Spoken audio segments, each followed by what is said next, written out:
Greetings and welcome to Illinois in Focus Weekend Edition, powered by the Center Square. I'm Greg Bishop, an Illinois editor at Franklin News Foundation, publisher of the Center Square Newswire service.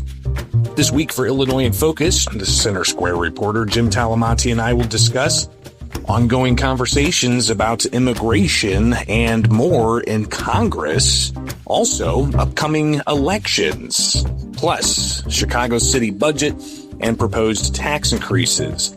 All that and so much more when we return for more Illinois in Focus Weekend Edition, powered by the Center Square.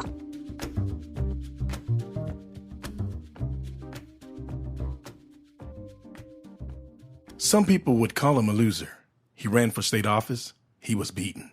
He started a business. He failed. He ran for Congress. He lost.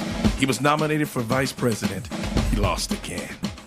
But he knew only those who never tried are the real losers. And Abraham Lincoln was no loser. Persistence. Pass it on.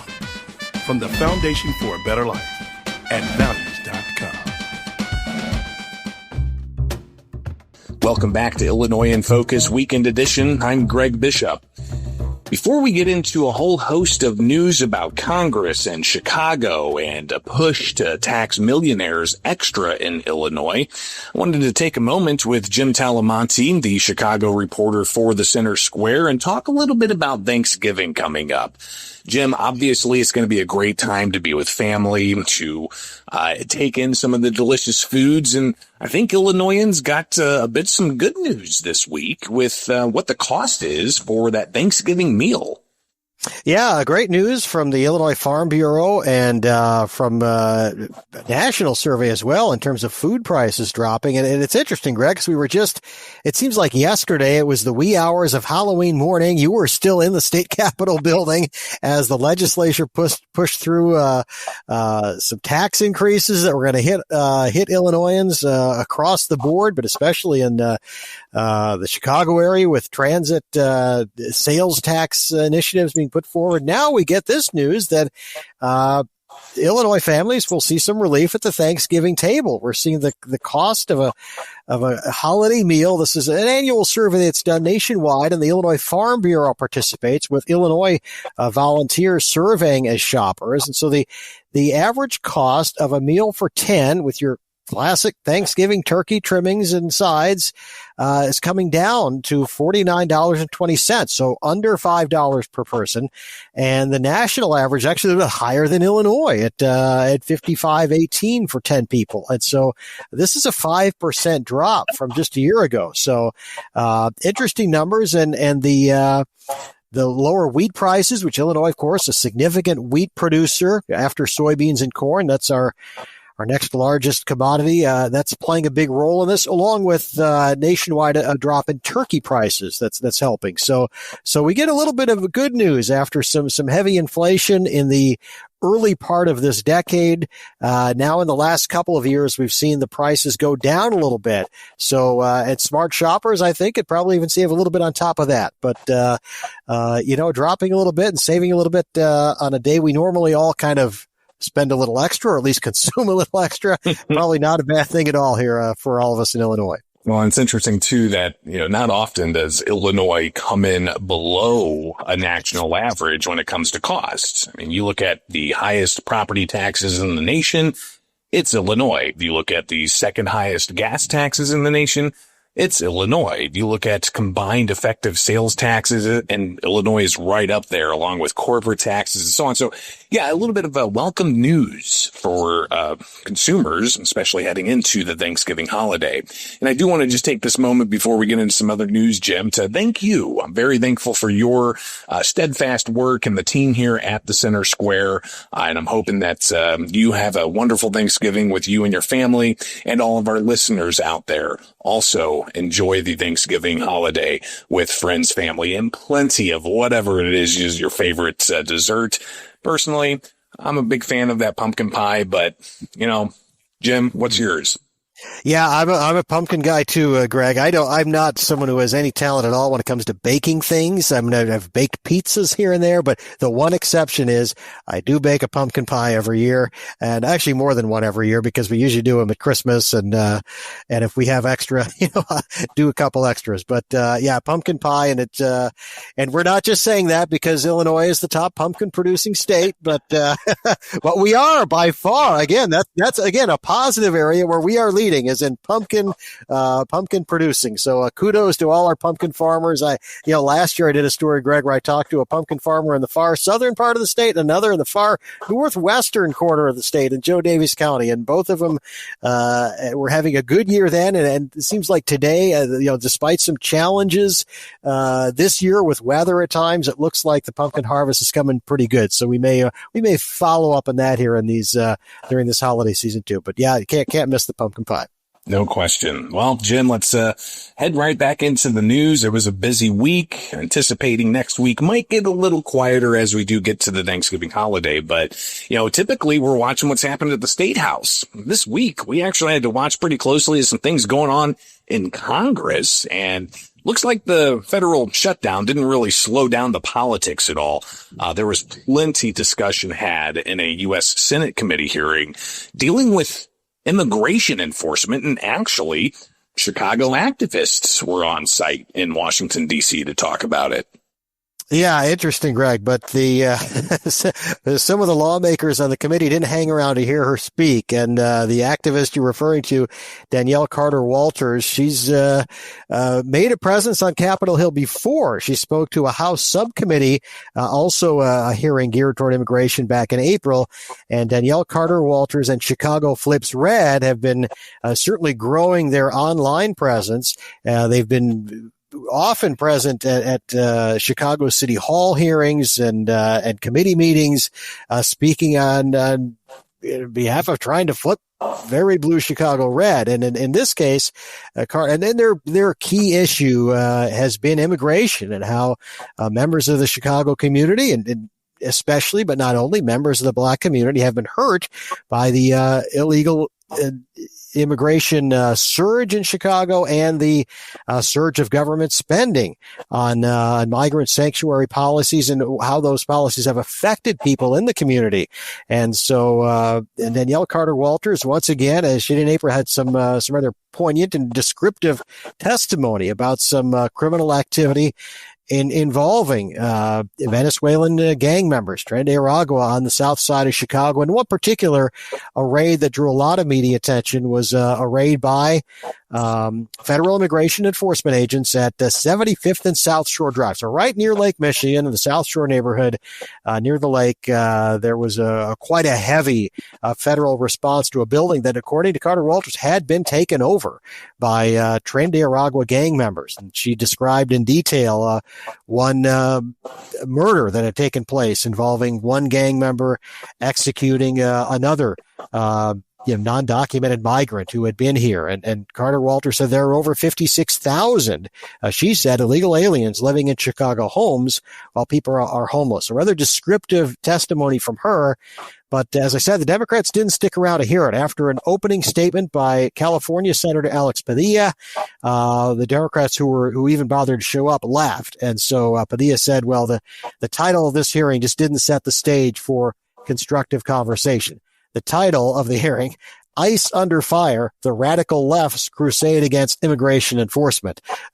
So that was the flavor of it. It was quite interesting testimony by Carter Walters and interesting after Padilla and John Cornyn exchanged their opening statements from opposite viewpoints on what continues to be a very polarizing issue in Illinois, in Chicago, and around the country.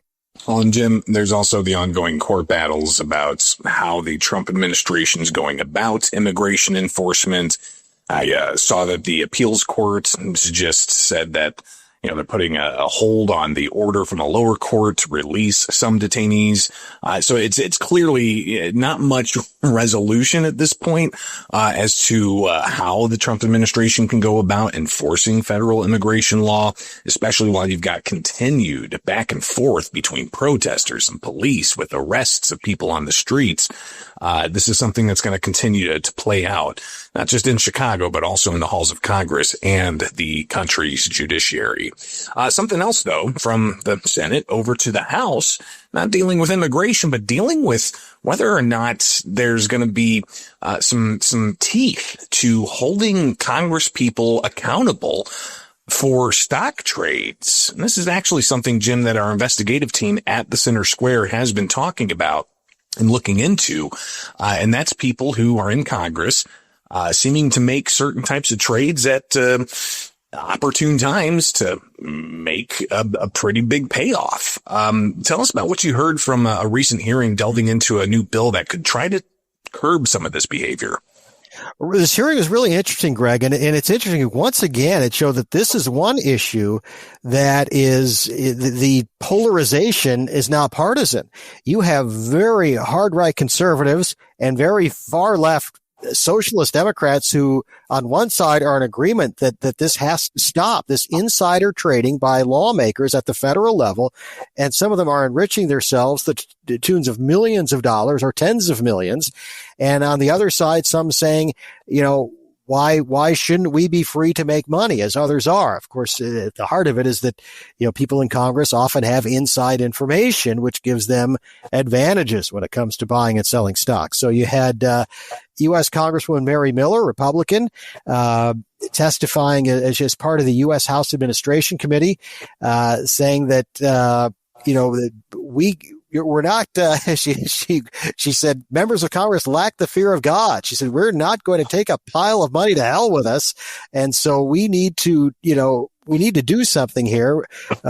She said, when the stock portfolios of members of Congress are beating the S&P 500, and members are leaving the office with vastly higher net worths than when they arrived, the public is right to be alarmed. And she specifically mentioned, she didn't say her name, but the former U.S. House Speaker Nancy Pelosi. Miller said that Pelosi made over $100 million from her time in public service. Here at the Center Square, we did some reporting in September. Actually, Open Secrets did the initial reporting on Illinois U.S. Representative Jonathan Jackson, the son of the civil rights activist Jesse Jackson, who was late in disclosing some of his trades. This didn't get into whether or not Jackson was making a lot of money or not. It was just simply that he was late in disclosing trades because there are disclosure requirements. And that's been something, again, that has affected people on both sides of the aisle. And some of our investigative folks at the Center Square have covered that as well. People, both Republicans and Democrats, who are late in disclosing, and that there just isn't any teeth to the current regulation of people in Congress. And so again, an interesting coalition when you have, on the one hand, Alexandria Ocasio-Cortez, who's very far left, and you have Mary Miller on the right. Now, Mary Miller hasn't signed on to this legislation because she wants to see some teeth in it, I think, is the what's going on here. But also, Ana Paulina Luna and some other Republicans who are pretty conservative who are very strong on trying to get this legislation across the finish line. And President Donald Trump has in the past expressed support that he would sign this. So the discussions continue. It doesn't, the proponents were hoping to get this across the finish line by now, but I think between the shutdown and just some of this language about enforcement is still to be, determined. Will it be some kind of independent legislative committee, or Mary Miller was suggesting to a couple of the witnesses that this should really be outside of the legislative or executive branch. Obviously, a president or member of his administration might act in a partisan way when it comes to enforcing this, and the legislature as well. So to get it outside of Congress or the executive branch, again, there could be pitfalls there, but it's just all this has to be thought through and worked out perhaps a little bit more before it can actually be called for a vote on the House and then the Senate floor. It's always interesting to see exactly how legislators, even in the state house, how they can police themselves. Goes back to that old saying, the fox guarding the hen house. There's not going to be an outside organization looking in and having some actual accountability. Do we really trust the lawmakers to police themselves on these things? Some interesting questions for sure. So we'll be watching that. But obviously, going into Congress, make six figures, you walk out a millionaire. People have some serious questions about that. But in Illinois, if you're a millionaire, you might be facing a 3% surcharge if former Illinois Governor Pat Quinn has his way. He's back on the push, Jim, to have a constitutional amendment to the Illinois Constitution to have a 3% surcharge on millionaires to pay for property tax relief. Now, this is something that he promoted in Chicago earlier this week, and he was in Springfield holding a news conference Wednesday. This is all based off of a non-binding resolution that passed in 2024, Jim, and if you recall that. But now, Quinn, he's pushing to make this an actual constitutional amendment. How do you see this playing out? Well, it's, populist Pat. He's done this before. And, I guess the only surprise is maybe he didn't include one of his, in the old days, he would do Sunday press conferences, right?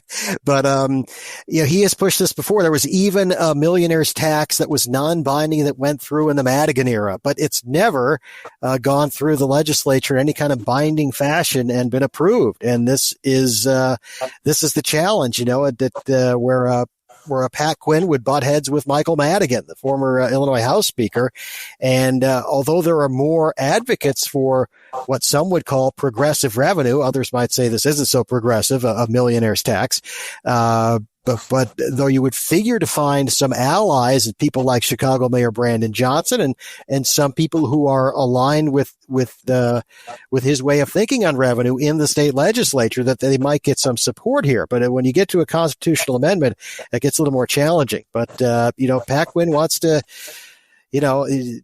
calling it property tax relief, but then adding a tax to millionaires, which would affect a significant number of people and business owners across the state. And Greg, you talked with a Republican Senate candidate, U.S. Senate candidate, Don Tracy. And he said, well, this is just going to push people out of the state. This is what we've been doing.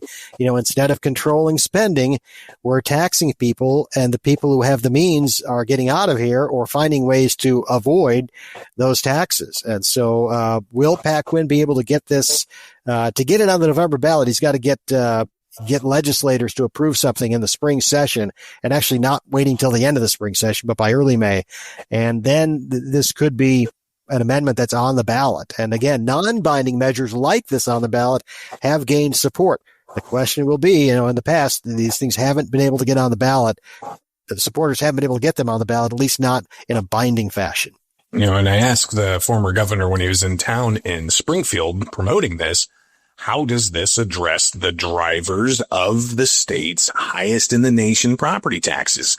Quinn even himself said, we have the highest in the nation property taxes, acknowledging that. For years, Jim, we were behind New Jersey as second in the country, but now we've surpassed them. So there's that recognition. So how does increasing taxes address the driving factors behind the state's highest in the nation property taxes? He didn't really answer the question other than to say that we need to fund education more. And that's where a lot of your property tax is going towards. But how this really plays out and taking that proposed constitutional amendment that he says could generate $4.5 billion. He says that could be put into the pockets of those who really need the relief. So instant rebates, but it could also go back to the jurisdiction that has the property tax and possibly urging them to reverse their levy. Either way, this is obviously going to be something that heading into the November election and throughout the early part of legislative session next year, we're going to hear a lot more about this, no question. Sticking with some more election issues, Jim, the State Board of Elections decided not to, again, after last month deadlocking on the question, fine Illinois Senate President Don Harmon nearly $10 million for taking campaign contributions above state limits. This is a really actually fascinating case, Jim, when you get down to the questions that are at hand here. You've covered this a little bit. I watched the State Board of Elections this week handle this, and it really comes down to what is an election cycle? Is an election cycle 2 years? Or for a Senate seat like that of which Senate President Don Harmon's in, his election cycle is 4 years. So how do you see that playing out, especially with the prospect that there is a private party that's going to possibly take this to the courts, not to the State Board of Elections? Yeah, it is fascinating, Greg. You're right. And that's where, on the surface, it's easy to look and say, oh, there we go again. Another Illinois politician violating the ethics, or campaign finance. Where are the feds? Are the feds looking at this?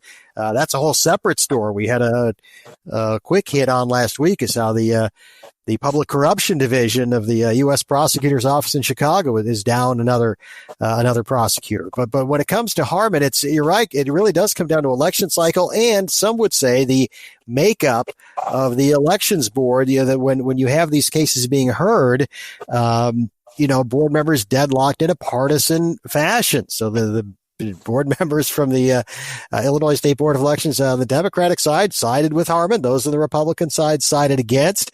Who's right, who's wrong. It's interesting. The board chair Laura Donahue said we're kind of in limbo. They did get recommendations from a hearing officer, and the $10 million fine was recommended.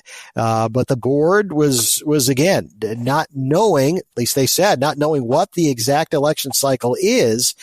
We need that from the legislature. So we'll see if Senate President Harmon comes back with another piece of legislation, or if someone else does on his behalf or other lawmakers' behalf to perhaps define that election cycle so these rules can be put in place more clearly. You're right, though. It's interesting that this is where language that we were talking about a little bit with the Restore Trust in Congress Act with the insider trading. Language matters when these bills are being put together. That's why sometimes it can be frustrating when people want to see legislation passed, but it does take time because, if the language isn't specific, things can get confusing very quickly, and then you end up having to come back and either to amend things, or you end up with things being in court. So it's as you said, Greg, part of that sausage making process in the legislature, and that this we'll have to see if the legislature does take this up, or if we'll continue with this kind of ambiguity. But if we continue with the ambiguity, clearly that there's precedent now on Harmon's side for people on either side of the aisle to take advantage of the campaign cycle that's not specifically determined. And this was, of course, a decision by the State Board of Elections. But as I mentioned, a private party has tried to intervene here, the Liberty Justice Center as their attorneys, and could very easily be something that's taken up by the courts to define, not just the legislature. So someplace that we're going to be watching closely, especially as you see big money in the politics already with Governor J.B. Pritzker blasting through those self-funding caps, giving himself $20+ million. He's definitely going to be leading in overall financing going into the election, but we'll have plenty of time between now and November to talk about that. Jim, in the couple of minutes we've got here, the clock is ticking, not just on the program for Illinois in Focus Weekend Edition, which I want to encourage people, go to thecentersquare.com and subscribe to the newsletter and get headlines there. But in the couple of minutes that we have here, Jim, the time's crunching for the Chicago City budget. You're right, Greg. And we went through this last year to a certain extent. The budget didn't get passed till well into December. That's late. Normally it's being done about now, if not by now. But Mayor Brandon Johnson was on the receiving end of a real smackdown from the City Council Finance Committee, voting 25-10 against his tax package to fund his spending plan. It's we may have our own Chicago version. I think it was one of the Chicago reporters, might have been Craig Wallace, said we could have our own version of a shutdown here in Chicago, because this right now both sides are really dug in. So this is going to be very interesting to watch. We'll be covering it all at thecentersquare.com. Again, I want to wish everybody a wonderful Thanksgiving holiday, and heading into next week as we get ready for the Christmas season and the end of the year. Oh my gosh, Jim, there's going to be so much for us to cover into the new year. Very much looking forward to it. So thank you for joining us, Jim, and listeners can keep up with these stories and so much more at thecentersquare.com.